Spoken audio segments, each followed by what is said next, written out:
The chair recognizes the gentleman from Ohio, Mr. Jordan, for 5 minutes. Thank you, Mr. Chairman. Director, in your opening comments, you said this was an unusual case. I would say that's the understatement of the year.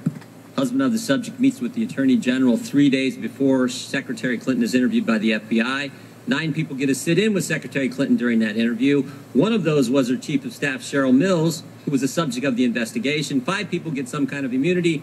5 people get some kind of immunity, yet no one is prosecuted. 3 of those people who get immunity take the 5th in front of Congress, and one of them doesn't even bother to show up when he's subpoenaed. He's supposed to have been at that very chair you're sitting at. And of course, the Attorney General announces that she's going to follow your recommendations, even though she doesn't know what those recommendations are, the only time she's ever done that. So, of course, this was unusual. We've never seen anything like this, which sort of brings me to the post. I'd like to put up the post that some have talked about, which is the post by Mr. Comey on Reddit.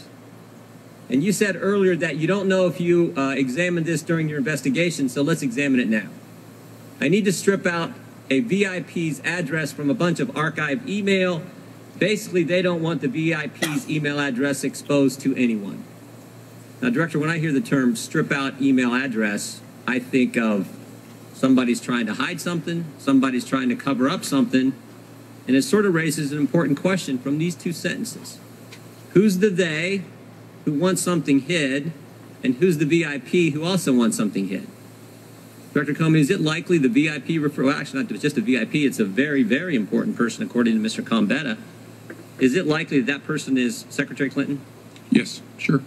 Okay, and is it also likely that the they refers to her Secretary Clinton's staff, and specifically Cheryl Mills? I don't know that. Either her lawyers or some staff that had tasked him with the production. So one other thing that's important on that, if we could put that back up, one other thing that's important is the date. The date at the top says July 24th, 2014. So whenever I see a date, I'm sure you do the same thing, I always look at what's happening about that same time frame, what may have happened directly before that, and maybe directly after that. So I went back to your reports that you guys had given to us. The first report back last month, August 18th, 2016, page 15. On page 15, it says, during the summer of 2014, State Department indicated to Cheryl Mills a request for Clinton's work-related emails would be forthcoming. State Department gives Cheryl Mills a heads up that she's got to go round up all of Secretary Clinton's email. On that same page, it says the House Select Committee on Benghazi had reached an agreement with the State Department regarding production of documents on July 23rd, 2014, just the day before, which I find kind of interesting. Then from your report that we got just last week, after reviewing several documents dated in and around July 23rd, 2014, Paul Comey had a conversation with Cheryl Mills, and after reviewing a July 24th, there's that date again, 2014 email from Brian Pagliano, Paul Comey explained Cheryl Mills was concerned Clinton's then current email address would be disclosed publicly. So, it sure looks to me like it's Secretary Clinton, as you said, but also that it's Cheryl Mills and Brian Pagliano who are urging Mr. Comey to cover this stuff up. You agree? From what you read, it sure sounds like they're trying to figure out a way to strip out the actual email address from what they produce. Well, they're actually trying to strip it all out. PST file, everything. Here's the takeaway in my mind. Mills gets a heads up. Cheryl Mills gets a heads up in midsummer of 2014. July 23rd, the day before Mr. Comey's Reddit post, the Benghazi Committee and the State Department reach an agreement on production of documents. Cheryl Mills has a conversation with Paul Comey. He goes on Reddit then and tries to figure out how he can get rid of all this, email. Even though he's not successful then, he has to do it later down the road with BleachBit. And then the clincher. Just last week, he's going online and trying to delete these Reddit posts. He's trying to cover up his tracks. He's trying to cover up the cover-up.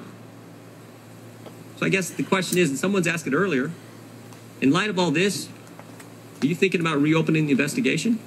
I may have misunderstood what you said during the question. In the emails, I understand to be talking about removing from the from line the actual email address. But anyhow, maybe I misunderstood you. But the same guy later took BleachBit and did delete emails. Sure, yeah. So my question is, the guy you gave immunity to, the guy who took the 5th in front of us, is online trying to figure out how to remove email addresses, change evidence, later uses BleachBit, that guy, who won't testify in front of Congress, and he has correspondence with Cheryl Mills. Cheryl Mills, a subject of the investigation. Cheryl Mills, who also got a subject of the investigation. Cheryl Mills, who also got some kind of immunity agreement. Cheryl Mills, who walked out for part of the questions during the interview with the FBI. Seems to me that's pretty compelling, and the timeline's pretty compelling as well. I'm not following compelling of what. There's no doubt that Gambetta was involved in deleting. After conversations with Cheryl Mills. He had the OSHIT moment, as he told us. And that's why it was very important for us to interview this guy to find out who told you to do that, why did you do that. That's why he was given use of it. You know about the Reddit post when you interviewed him? As I said earlier, I think we did. I think our investigators did. I'm not positive as I sit here. Mr. Chairman, I mean, the guy's trying to cover up the Reddit post where he's trying to figure out how he can cover up the email addresses, and I find that compelling, particularly in light of the fact that just the day before he's talking with Cheryl Mills, and the State Department is on notice that the Benghazi Committee wants these very documents.